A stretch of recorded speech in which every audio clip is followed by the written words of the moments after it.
67. Jadi, ayah tinggal sama Bang Taraf. Yola baru selesai mengelap ujung bibir. Makan siang bersama sahabatnya selalu dia lakukan di resto yang sama. Ayana meraih tisu, membersihkan sisa makan di bibir. Iya, begitulah. Cuma Bang Taraf yang bisa mengerti Ayana sekarang. Ayana bersyukur punya dia sama Kak Fasya. Tetap semangat. Yola tahu seluruh luar dalam Ayana. Dan Yola prihatin atas yang terjadi dalam hidup gadis itu. Cobaannya ayah bukan ekonomi, tapi orang tua. Ayah iri sama Yola. Setidaknya uang bisa kita cari setelah dewasa. Tapi orang tua yang baik seperti Bapak Yola, itu tiada duanya. Alhamdulillah, Bapak the best. Yolanda juga amat sangat bersyukur atas nikmat ini. Ayahnya meski orang yang sederhana, perhatiannya melebihi segalanya. Yolanda seakan sudah merasa cukup hanya dengan kasih sayang ayahnya. Mungkin juga karena itu, Yolanda belum melirik pria manapun meski banyak yang menyatakan cinta. Di ruangannya, Nabil gelisah, sedari tadi pantatnya tak mau tenang di satu dudukan. Terkadang duduk di sofa, terkadang di sudut meja kerja, bahkan sesekali di meja rendah di depan sofa kemudian kena kas. Ada pertemuan, informasi Ricky.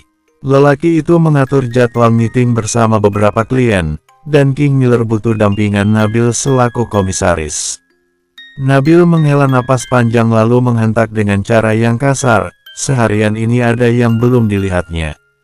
Ada masalah. Ricky merasa, Nabil menjadi sering tantrum sekarang.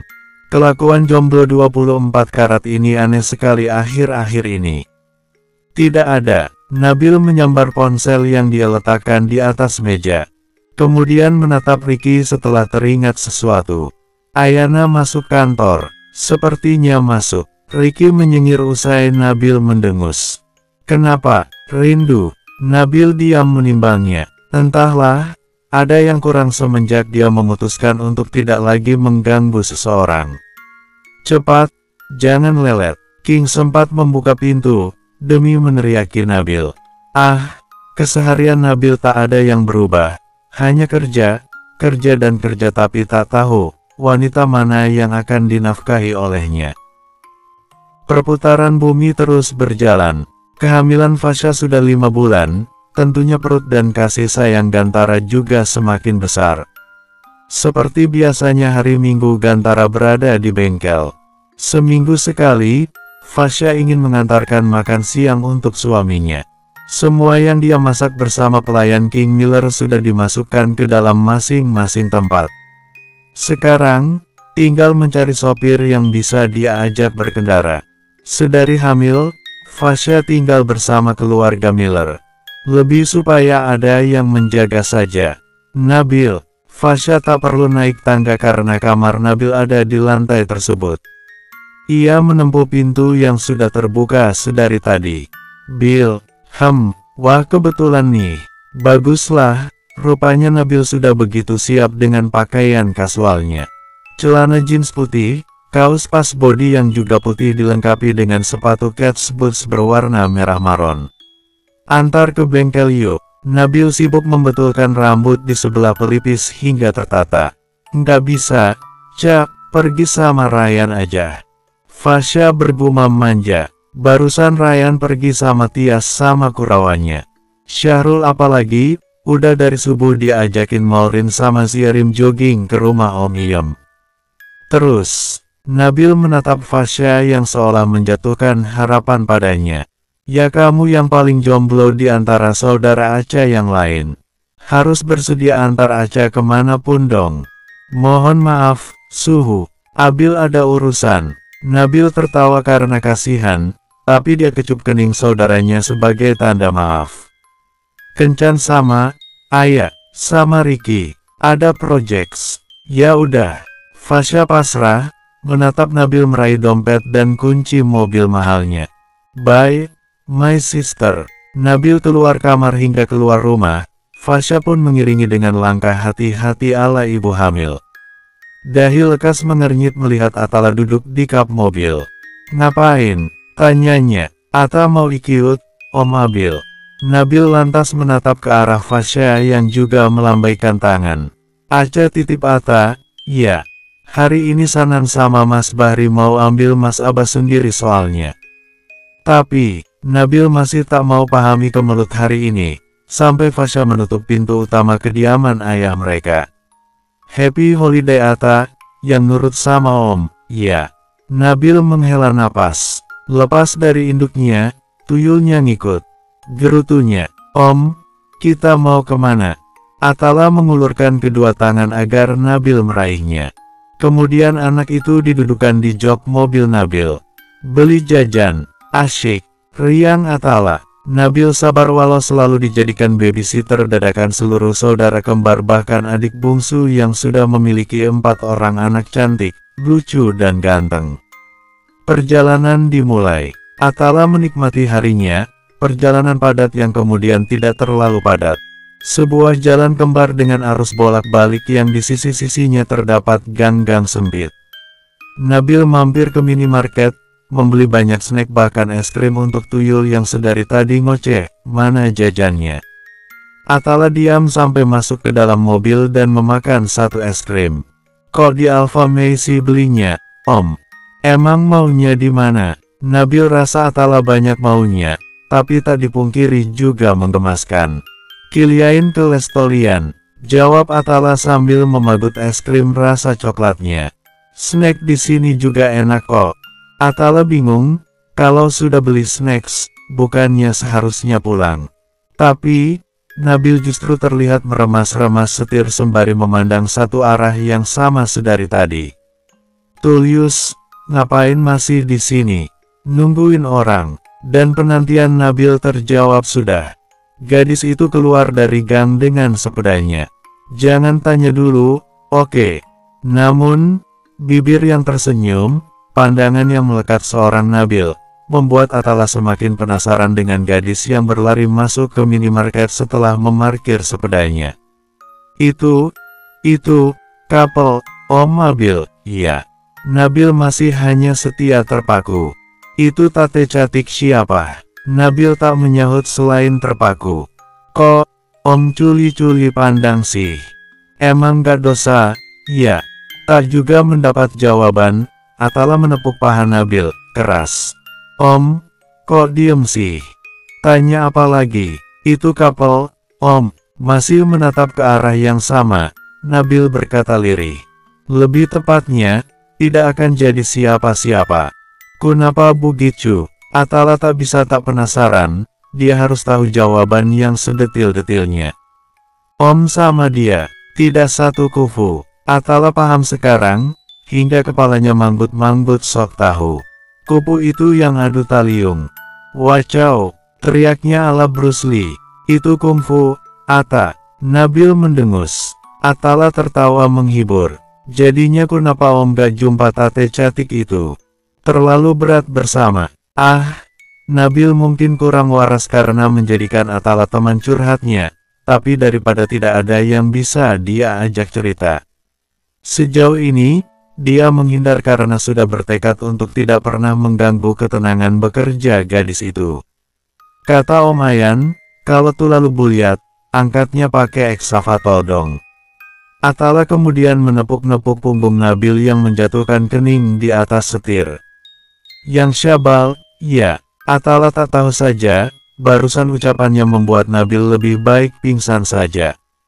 Namun, anak itu justru menengadahkan kedua tangan dan berdoa. Tapi ya holo, jangan sayangi Om Ata dulu, ya, holo. Nabil mengerut kening yang bingung dengan doa Atala. Emang kenapa? Kok Allah nggak boleh sayang Om Nabil? Kemalin Abi bilang, holo lebih sayang Nek Fatima. Tullius dipanggil menghadap. Nanti kalau Om disayang holo Tullius dipanggil juga, kasihan dong. Kan, Om Abil belum ada couple. Ata capek, kalau Halius doain Om tiap hari. Jadi, Om Halius punya couple dulu, biar makamnya ada yang doain. Ya Tuhan, Nabil tak bisa berkata-kata. Bersambung, 68. Sialan, komisaris otoriter. Ilham mencak-mencak perkara ucapan komisarisnya. Setahuku Pak Nabil baik. Ratna pikir Pak Komisaris yang paling baik di antara lainnya. Bahkan, yang katanya penceramah sekelas Gus Dilkas saja dinginnya seperti kutub utara. Ilham menggerutu kesal sambil membanting buku tebal di atas meja kerjanya. Baik apaan? Barusan mengancam mau potong gaji cuma gara-gara bantuin anak baru bikin laporan. Anak baru yang mana? Sahut Arash. Dedek gemes, si Yola-Yola itu. Ratna menimpalinya dengan tertawa. Arash diam menganalisa. Tapi, bukannya si Yola-Yola ini yang pernah diajak pulang bareng komisaris pas baru-baru masuk itu. Ekrem, deheman Ryan membuat Ratna, Ilham, dan Arash bahkan Reza yang tak ikut-ikutan pun diam keki di tempatnya. Pak, Ratna menyengir demi melenyapkan rasa tak nyaman hatinya. Selamat malam. Ryan hanya bergumam kecil, lalu berjalan kembali diiringi Syahrul. Hari ini mereka akan lembur untuk penutupan buku tahunan. Hanya senior yang kedapatan lembur, karena para karyawan baru dan mahasiswa magang sudah diperbolehkan pulang. Kini, Ryan yang menganalisis percakapan karyawannya. Mas Abil suka sama Yola. Tiba di ruangan, Ryan menatap Syahrul yang kemudian duduk sambil mengangguk. Bisa jadi, Ryan menghela napas. Ternyata, kasihan juga abangnya, sedari pertama menyukai wanita, selalu bertepuk sebelah tangan. Dimulai dari Tias istrinya, Ayana yang ternyata mencintai Bahri. Dan sekarang agaknya menyukai Yola yang Ryan yakin tidak pula mau menerima Nabil karena status persahabatannya dengan Ayana. Ryan turut prihatin, nasibnya Mas Abil, cuma mengagumi tanpa dicintai. Padahal di karir, dia amat sangat cemerlang. Syahrul mengiyakan dengan anggukan pelan, yah, saudara kembarnya memang tak pernah beruntung di dalam urusan percintaan. Papa belum pulang. Ryan menatap hadirnya King Miller yang baru tiba. Padahal sebelumnya, King Miller bilang tidak akan ikut lembur, tapi ayah dari 3 orang anak kembar dengan 1 bungsu lelaki itu masih ada di gedung ini. King baru akan pulang, tapi sebelum itu terjadi, King pastikan bungsunya makan tepat waktu. Disodorkannya makanan fine dining yang baru saja dia pesan. Makan dulu, Ryan menyengir. Terima kasih, Papa.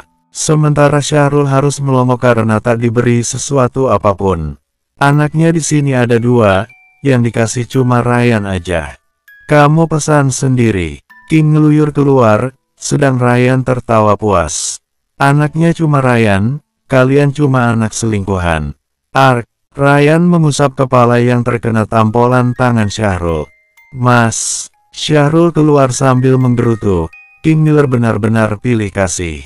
Ada 3 anak yang bekerja di sini, dan hanya Ryan yang diperhatikan waktu makan malamnya.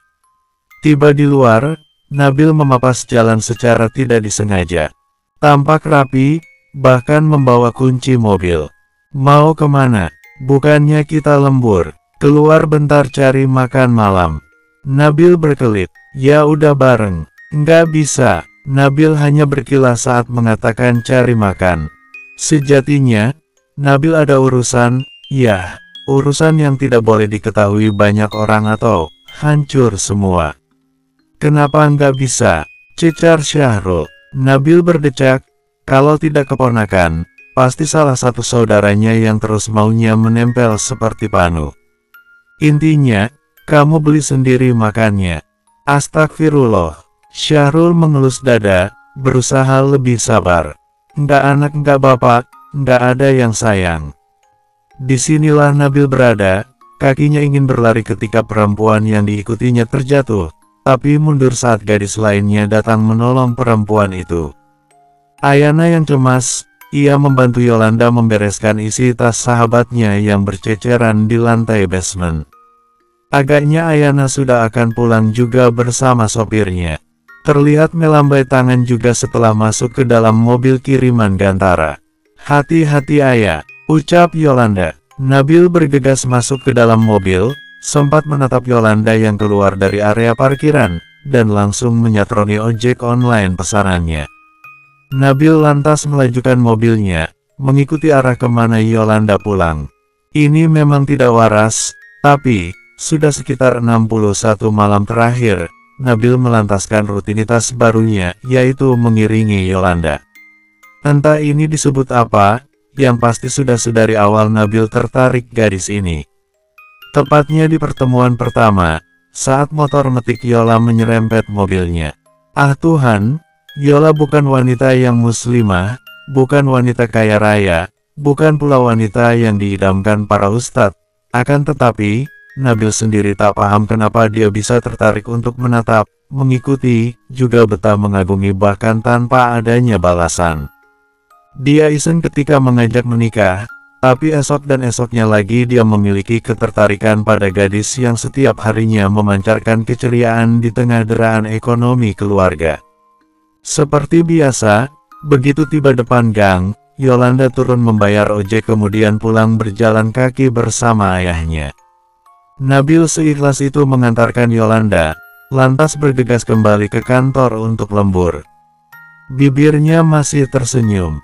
Belum ada setengah jalannya arah putar ulang, sebuah mobil membegal mobil yang dia sopiri. Terpaksa Nabil mematikan mesin. Ayana turun dari mobil depan, kemudian menghampiri mobilnya dengan menggebu. Nabil menghela napas dalam. Nabil tak tahu sedari kapan Ayana mengikuti mobilnya hingga memutuskan melabrak dengan cara menggedor kaca pintu. Nabil yakin Ayana marah padanya, dan karena alasan inilah dia tak pernah menunjukkan apapun pada siapapun termasuk kegiatannya menguntit Yolanda. Ayana menangis setelah Nabil menurunkan kaca jendelanya. Sudah diamati sedari 3 hari yang lalu, Nabil selalu antar Yola pulang secara diam-diam. Bukankah ini terlalu romantis? Emang gak ada cewek lain yang bisa disukai selain Yola? Nabil mengusap dahi, entah harus dengan jawaban apa, yang pasti dia tidak pernah ingin membentak atau mengasari seorang wanita. Nggak usah ditutup-tutupi, ayah tahu kok, Mas Nabil selama ini ngikutin Yola. Mas Nabil mau jagain dia kan? Kemarin Mas Nabil sengaja ajak ayah pulang bareng juga karena nggak mau ayah nyuruh dia resign kan? Ayah tahu Mas Nabil se-effort itu buat tahu Yola lagi sama ayah enggak, cuma supaya Mas Nabil bisa leluasa ngeliatin Yola kan? Ayana sesak napas, dan Nabil hanya diam di atas jok kemudinya sembari mendengar isak tangis Ayana. Mas Nabil boleh kok suka sama orang lain, tapi jangan Yola juga, Mas. Dia sahabat ayah, jangan sampai karena Mas Nabil, persahabatan ayah sama Yola hancur. Nabil mendadak menatap Ayana, dia tidak juga bisa memilih wanita mana yang dia suka setelah 5 tahun hatinya dibekukan oleh permintaan cerai yang tidak masuk akal. Mumpung belum terlanjur jauh, lebih baik Mas Nabil lupakan Yola, dia tidak akan pernah mengkhianati persahabatan kami. Nabil setuju. Dan kau beruntung punya sahabat sepertinya. Hati Ayana tercabik-cabik mendengarnya. Selama kau diam, seharusnya persahabatan kalian tidak akan pernah hancur. Karena sudah aku putuskan, aku tidak akan pernah menjadikannya pasangan. Setetes air mata Ayana tergelincir. Lalu bagaimana dengan hubungan kita? Seperti yang Bang Taraf bilang, kamu hanya merasa bersalah dan merasa harus berterima kasih atas semua yang kuperbuat untuk perusahaan papimu. Tapi untuk cinta, sama sekali aku tidak melihatnya, Ayana. Bersambung, 69. My brother-in-law, ganti oli motor Geral please. Geral baru pakai motor ini lagi setelah 1 years. Assalamualaikum. Gantara tertawa menyambut kedatangan ipar tampan dari keluarga Fasya. Geral Simon Celigaza, pemuda yang memiliki kendali paling banyak untuk bagian retail Millers Corpora. Sejauh ini Millers Corpora Group memiliki banyak sekali perusahaan. Ada yang bergerak di bidang pendidikan, pembangunan real estate, dan bisnis hiburan, mall, bioskop del. Kalau cabang Millers Corpora di Asia dipegang oleh King Miller, maka di Eropa dipegang oleh Glory Miller. Walau berbeda ayah, tapi masih satu keturunan, bernama belakang Miller bahkan jika menilik ke tetua mereka, Alex dan Axel dua abang beradik yang kembar. King Miller menikah dengan Aisyah, wanita muslimah yang notabene-nya cucu kiai besar, maka anak keturunannya menjadi alim dan ahli ibadah insya Allah. Berbeda dengan Glory Miller yang bahkan hidup di luar negeri, Gerald Simoncelli Gaza sedang menempa pendidikan S3. Kebetulan ulang tahun Millers Corpora Indonesia akan dilangsungkan 1 bulan lagi, dan ini waktunya Gerald berpesta. Waalaikumsalam. Gerald tidak lupa cara mengucapkan salam. Yah, walau tidak pernah salat tapi dia tahu sapaan orang muslim. Gantara meraih motor milik Gerald kemudian menilik mesin-mesinnya. Jalannya lancar. Gerald mencebikkan bibir. Jalannya sedikit tersendat tadi. Mungkin karena 1 years tidak Gerald pakai jalan. Gantara mambut sambil memeriksa motor mahal Gerald. Gus Dilkas akan menggelar pengajian akbar. Besok, Mas Bule mau ikut. Gerald mendadak tertawa saat menunjuk hidungnya sendiri. Aku ikut pengajian. Masih muslim kan? Tanya Gantara. Insya Allah.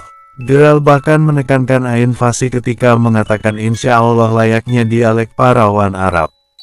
Gantara hanya tertawa, sementara Gerald celingukan mencari toilet. Kemudian mata birunya diarahkan kepada tulisan toilet yang mengarah ke kanan. Boleh ke toilet kan, Dude? Silahkan. Gantara mengizinkan tanpa menoleh karena fokus pada motor pemuda itu. Gerald menyisir jalan di mana dia akhirnya diarahkan ke anak tangga. Ya Tuhan, kenapa mau pipis saja harus naik anak tangga? Inilah Indonesiaku, gumamnya menggerutu. Mata yang semula berkeliaran kemana-mana menjadi fokus pada satu titik. Di mana gadis berbusana muslimah sudah berada di besi pembatas balkon. Gerald ternganga, sejenak otaknya tak bisa berpikir, dia bertemu bidadari atau sejenis kuntilanak. Kenapa dia cantik sekali dan berani berdiri di atas aliran sungai yang deras? Yah, mata Gerald mengerling ke bawah sana tanpa menggerakkan wajahnya. Sungguh gila jika wanita ini bukan kuntilanak tapi berani berdiri dengan sebegitu tegak. Hiks, Gerald mengernyit, jadi rupanya, bidadari cantik ini menangis. Oh, Gerald segera connect dengan hal ini, usut punya usut ternyata gadis cantik ini ingin bundir. Huff, Gerald meraba saku jaket jeans, saku celana, depan hingga belakang, meraih rokok yang kemudian dia tawarkan pada gadis itu. Di saat penat, rokok obatnya bukan. Ekrem, tak sesuai ekspektasi, kenyataannya deheman suara beratnya mengagetkan gadis yang akhirnya kehilangan keseimbangan dan lantas berteriak. Gerald yang paham situasi, bergegas menarik pergelangan tangan gadis itu. Besi yang licin membuat gadis itu tergelincir dan terjatuh ke atas tubuhnya. Brak, au, di benturan terakhir, menyadarkan Gerald akan sesuatu. Kau membangunkan yang kumiliki, nona cantik. Hua, siapa yang tidak takut dengan lelaki asing ini? Jelas gadis itu berteriak. Teriakan yang gaduh hanya Gerald tanggapi dengan kedua tangan yang menutup kedua telinga saja. Ayana, Gantara membantu adiknya beranjak dari tubuh Gerald. Walau awalnya sulit karena ada aksen pernak-pernik di abaya Ayana yang menyangkut di jaket Gerald. Bang Taraf. Ayana mundur lalu berlindung di balik tubuh Gantara. Orang ini mau berbuat mesum sama Ayah, Bang. Oh, astaga. Gerald menerima tarikan tangan Gantara, lalu berdiri sambil menyapu celana dan jaket yang terkena debu. Dia baru saja mau bundir, dan Gerald yang bantu dia turun. Astagfirullah, Ayana. Gantara kecewa dengan Ayana, ternyata memang Ayana memiliki watak sekeras Chelsea ibunya. Kamu tahu agama, tapi berbuat seperti ini. Ayana cuma iseng, nggak beneran mau lompat, tapi orang ini ngagetin Ayana. Gerald menyelanya, alah, alasan, you, coba deh talk to me, bilang saja kamu mau jatuh di tubuhku yang seksi. Astagfirullah, Ayana menyergah. Sama sekali Ayana nggak berpikiran begitu, Bang. Gantara paham, Gerald memang suka bicara yang tidak-tidak. Sekarang masuk ke ruang kamu lagi. Jangan yang aneh-aneh, atas sama Kak Fasya akan datang sebentar lagi. Iya, Ayana menunduk karena tatapan Gerald begitu mengerikan. Menelisik seolah dia ini tidak mengenakan pakaian. Ayana menuruni anak tangga, lantas berlari memasuki ruangannya. Sementara Gerald dan Gantara kemudian saling menatap. Sudah ke toilet. Gerald menyengir. Sekarang, kebelet yang lain. Bukan kebelet pipis, tapi kebelet kawin sama bidadari yang tadi. Gantara tidak akan lupa jika Gerald ini saudara iparnya. Tapi, Ayana adikku, jadi Mas Bule jangan aneh-aneh. Gerald paham kenapa Gantara seolah amat sangat protektif. Ayolah, Gerald perjaka, lalu anehnya di mana, my brother-in-law? Bersambung. 70. Peluk aku. Fasya mengusap kepala suaminya lembut. Sedikit merasa kasihan juga pada suaminya ini. Sikap tidak tega Gantara pada Ayana rupanya menjadikan lelaki ini stres. Dilepas salah tidak dilepas Gantara yang stres. Itulah yang membuat Fasya ingin Nabil kembali pada Ayana. Sejauh ini Ayana tak mau mengenal siapapun selain Nabil. Toh, Nabil belum memiliki pasangan. Sabar ya, Hubi. Gantara membalas lirih. Bang Taraf sabar. Tapi kepalanya mau pecah rasanya, sayang. Fasya tahu. Fasya menghela napas, lalu mempererat pelukannya. Maaf, ya, harusnya Nabil juga nggak kekanakan. Bang Taraf tidak menyalahkan Mas Nabil. Nyatanya Ayana yang salah. Bang Taraf cuma nggak habis pikir, kenapa Bang Taraf lahir dari ibu yang seperti Nyonya Chelsea. Lalu bagaimana? Ayana mau Bang Taraf carikan jodoh. Andai ada lelaki soleh mau menjadi suaminya, Bang Taraf tidak akan menundanya. Semoga saja secepatnya. Amin. Gantara lekas menenggelamkan wajahnya di dada istrinya. Peluk lebih erat lagi. Baby dalam perut sesak, protes Fasya. Gantara tertawa. Tidak apa, Yang. Seperti Atala. Dia juga pasti akan menjadi musuh setelah keluar nanti. Fasya tergelak renyah. Beruntung hari ini Atala ada ikut ke mall bersama Abrar, Bahri dan Sanan. Coba telepon Mas Bahri, Ata ngerepotin Sanan nggak? Bentar lagi masih betah peluk. Gantara bukan tidak mau tahu kabar Ata. Gantara yakin jawaban Bahri tidak, karena serepot apapun Sanan, Atala tetap kesayangan semua orang. Sorenya, berapa umur kamu, Bill? Kenapa terus labil seperti ini? Fasya bicara pada saudara kembar lelakinya. Nabil hanya diam di balik hangatnya naungan selimut tebal dengan muka bantal. Kemarin lelaki itu sudah cukup ceria, ada gairah semangat bekerja, kini kembali dengan mood yang lebih suka tidur saat libur. Atala sempat membocorkan rahasia Nabil, bahwasanya ada wanita yang Om Nabil sukai, Tate Catik yang di gang sempit. Dan plot twist yang didapat adalah, gadis itu sahabat Ayana. Kamu mau gimana jadinya? Perjaka seumur hidup. Nabil bangkit lalu meraih teh yang disiapkan Fasya. Menikmati aromanya dengan menghirup terlebih dulu sebelum dia sesap. Tangs tehnya. Jadi kamu mau perjaka seumur hidup? Aku nggak mau menyakiti Ayana. Nabil lebih suka sendiri saja daripada harus bahagia di atas kesakitan seseorang. Kamu masih suka Aya? Entahlah, Nabil tak bisa terima Ayana lagi, tapi sulit membenci.